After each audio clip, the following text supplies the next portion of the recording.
And now with the latest business and market news, it's over to Jane Edwards. Well, Alan, the mood on Wall Street was buoyant on Friday as stocks rose strongly for the fifth straight day, capping off the market's best week in 2 years. Each of the indices gained more than 1%. Investors celebrated the extended rally with more buying after the release of figures showing US manufacturing is growing again, raising hopes that the US economy is bouncing out of its doldrums. World markets were given a boost as the Greek Parliament backed its deeply unpopular austerity package, allowing the EU to release its next round of financial aid.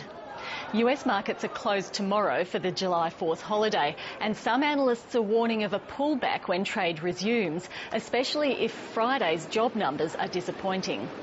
Elsewhere, the oil price gained 4% over the week despite a dip in response to tepid Chinese manufacturing data. Looking at world markets, the switch in sentiment is obvious. The US, UK and Europe all surged over the week, while Asian markets had more modest rises. Now with news on local shares, here's Tom Elliot. And a very happy financial year to you all. Well, as you just heard, the Australian share market was stronger over the week, thanks in a very large part to the good news that came out of Greece. Of course, on Thursday, which was the last day of the old financial year, we did see a fair bit of good old-fashioned window dressing. As a result, most of the week's gains came on that particular day.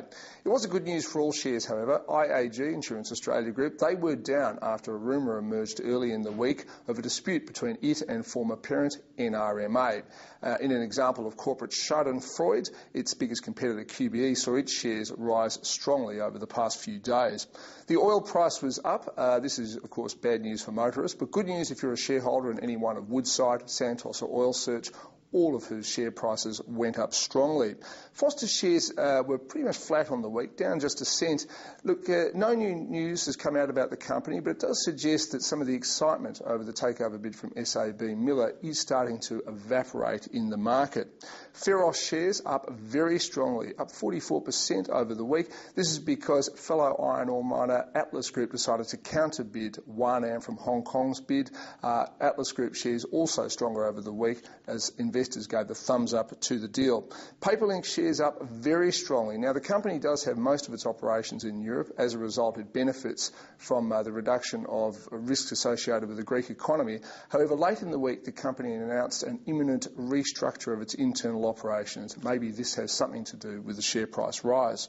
In contrast, Linus Corp was down during the week. Now, rumours have emerged of a substantial delay in the opening of its planned Malaysian plant. The company has denied the rumours, but investors sold the stock off in any case. And Channel 10, well, shares up strongly during the week. Good news if you're a shareholder, but not so good if you're an employee, because rumour has it that the company is about to sack over 100 staff. Winner of the year is Alkane Resources, up a whopping 850% after successfully exploring for both gold and rare earths. Loser of the year, however, is Photon Group, down 96% after taking on far too much debt to buy literally dozens of companies in better times.